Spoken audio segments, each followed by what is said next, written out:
lawyer and barrister at law. Good evening to you, Senior Barrister Fru John Nsoh. We thank you so much for joining us tonight on Talking Point. Thank you, Mimi, for inviting me. We should be thanking you for coming. A new language is in the current socio-political crisis in the northwest and southwest region is kidnapping. Since the start of 2018, that is precisely on the 11th of February, several cases have been reported. We started with Batibo. Now we are talking about the Vice President of the Southwest, the former Vice President of the Southwest Court of Appeal. How can you explain the series of happenings as far as kidnappings is concerned? Thank you, Mimi, for that question. I don't think I'm not surprised. I'm not surprised because the government started by kidnapping leaders from Nigeria, and that radicalized the whole war. You know, for 56 years, no English-speaking citizen of this country has ever kidnapped anybody politically. For up to and including when the President of the Republic, Mr. Paul Biya, declared war on that part of the country at the airport. November, there had never been any kidnapping. Even after the killings of 22nd of September and 1st of October, nobody talked about kidnapping. Until when this government decided to go to Nigeria in flagrant violation of the law, international law, and kidnapped the leaders from Nigeria and brought them here for 3 months. They remain incommunicado. That is kidnapping. And that opened the door. Let me finish. And that opened the door for those who are defending themselves to make sure that when the time comes for negotiation, they have a bargaining chip. Kidnapping is on both sides. I will give you just the recent one at Condemn in Manu Division. They shot, people were drinking, people were in a happy hour somewhere, and they shot and killed some and captured some and took them away. Now, what is that? Kidnapping. All I'm saying is that we are in a war situation, and the Geneva Convention must be respected by both sides. If you kidnap anybody, it doesn't matter the side, whether it's on the side of the government or on the side of the citizens of the Northwest and Southwest who are fighting. At the time of negotiation, you should make sure that everybody is alive and well. Prisoners of war, the convention spells out how you treat prisoners of war. I am hoping and praying that this government is treating the prisoners of war that they have just like those who are arresting these other people are treating them the same. So I would read it like that, because we're in a war situation. The Northwest, Southwest, from Victoria to Nkambe is at war. That's a war zone. And if you are a civil servant and you're just doing your work, you don't get involved in taking positions either way, nobody will come kidnapping you. But when you start being activists on one side and you don't take care, you don't bother, and you put yourself in a situation where you can be kidnapped, they kidnap you, that's your own doing. So why the choice of the former Vice President of the Appeal Court in the South? From what I've read so far, before I came here, I read about, they say that he has been very adamant about the Anglophone cause. He has been one of those who doesn't even believe that is an Anglophone cause and think that Anglophones are dreaming. And he went to bury his mother, which is a normal thing. But knowing that you are in a highly volatile security zone, he should have left the place. They came for him at 2 a.m. That's what I read. They came at 2 a.m. And I cannot support anybody arresting a judge or anybody of the judiciary. But if you leave your job as a judiciary person and you start dabbling into issues that don't concern you, well, you make yourself a target. I am not saying that they were right to kidnap him, by no means. But I'm saying that you put yourself to act like an agent of the enemy side. Because we have two people fighting here. The government is fighting a part of the country. Look, we equally saw chiefs being picked up. Yes. Chiefs in Widekum. We see a majority of those that have been kidnapped. Let me explain to you. Regions of Cameroon. Yes. We saw the recent outing as well of Barrister Bobala that is indicating that the level of radicalization, that civilians should not be targeted. What do you have to say about that? No, I don't think that civilians are targeted. I don't believe that civilians are targeted. They will not target you until they know that you are against them. That is the way. You are in a war situation. Anything can happen. Those chiefs you are talking about in the Widekum area, they are known for being informants of the government. They are known for being, that is what I read. I read all these things. I'm a political observer, so I follow the events very carefully. And they have since been released, if you want to know. But they took them because they were not, they didn't close their mouth, they didn't watch, they didn't even try to calm down their own people. They started radicalizing. The chieftaincy in this country has been meant to, you be a chief, you are forced to align yourself with government and get goodies and so on and so on. You automatically make yourself an enemy of the other side. So neutrality is the watchword. Yeah, neutrality. Like all of us, you have to be neutral. Don't take any position. As if you're a journalist or a lawyer like myself, don't take any position so that you don't get compromised either way. You see, the kidnapping is not only on one side. Government has been kidnapping, like in Com. Some boys have been taken. And they've taken and gone, nobody knows where they go with them.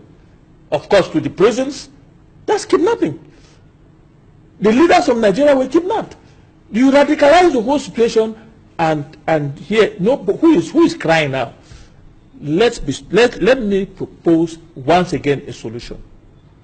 The solution is for the government to call a ceasefire, unilateral ceasefire, and stand down. Release everybody that has been affected by this whole thing and get to the negotiating table. And let's end this madness. But only government can do it. If they don't want to do it, they should live with it. Apart from the ceasefire, according to the outing of Barrister Bobala, he's indicating that dialogue is a possible way out of this situation. Do you see that dialogue possible at this point in time? I don't like this word. Do you think it's a possibility? I don't like this word dialogue. After every conflict, what you have is negotiation on the negotiating table. Nobody should decide either way.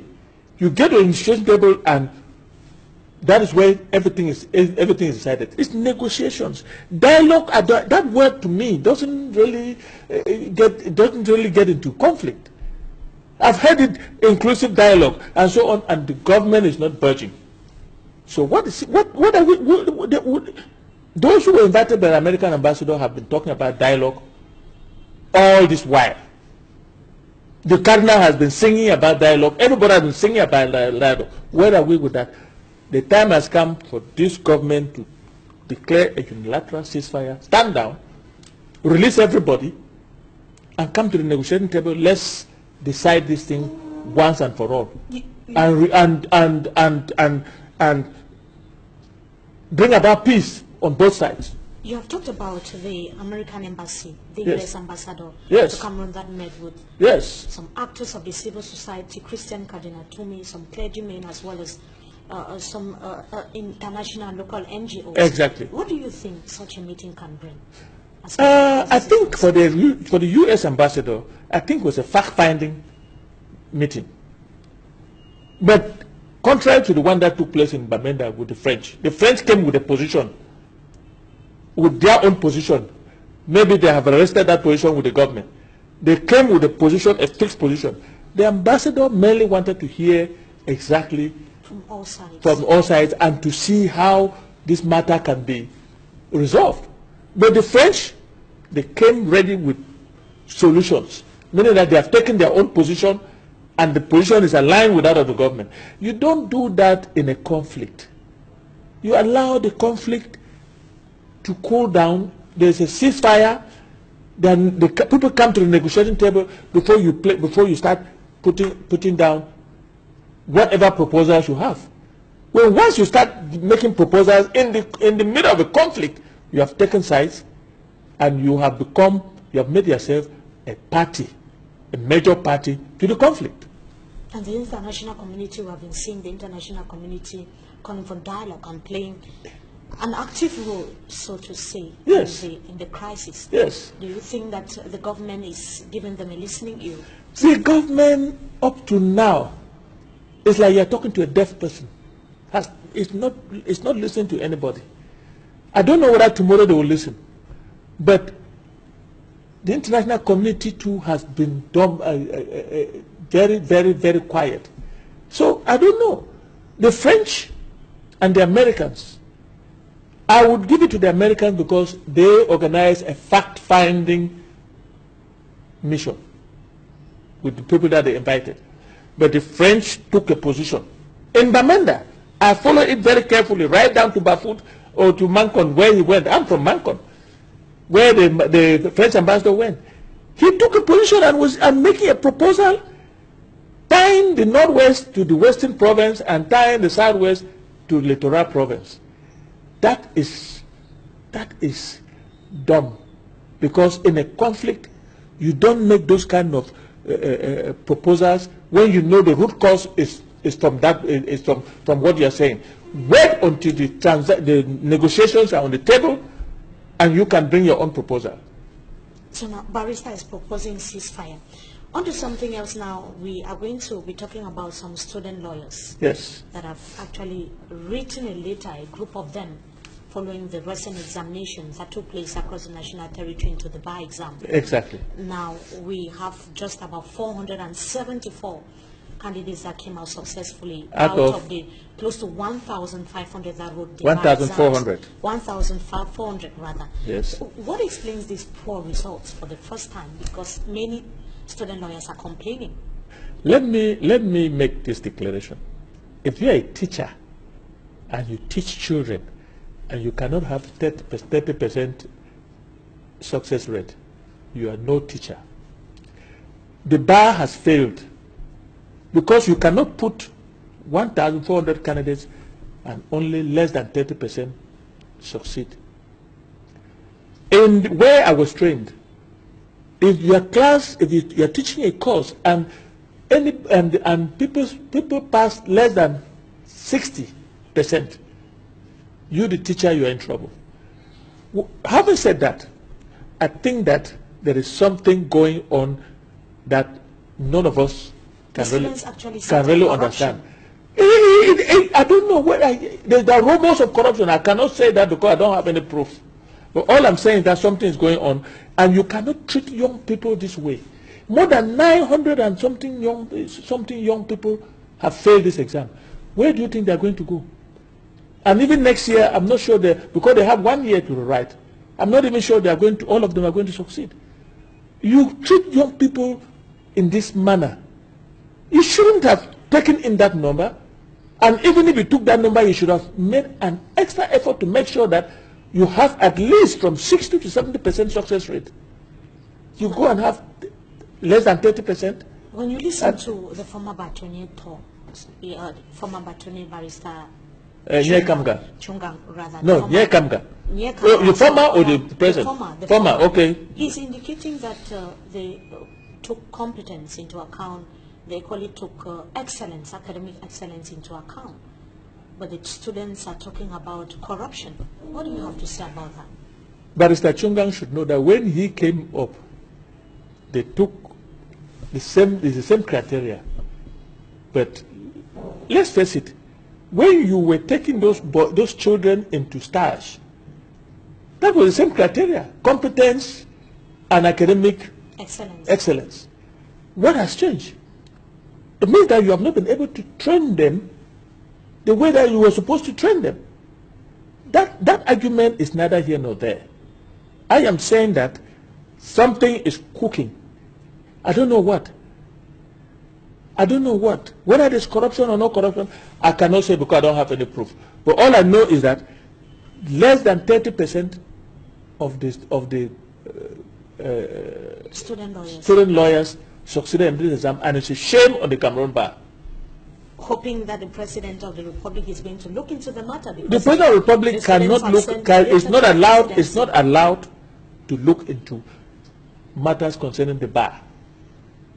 He doesn't know who is qualified and who is not qualified. All I'm saying is that if in reality less than 30% succeeded, it means that the bar has failed young people woefully. But I don't believe that. I believe that something is cooking and we will get to know. It's just a matter of time. It's a matter of time. Thank you.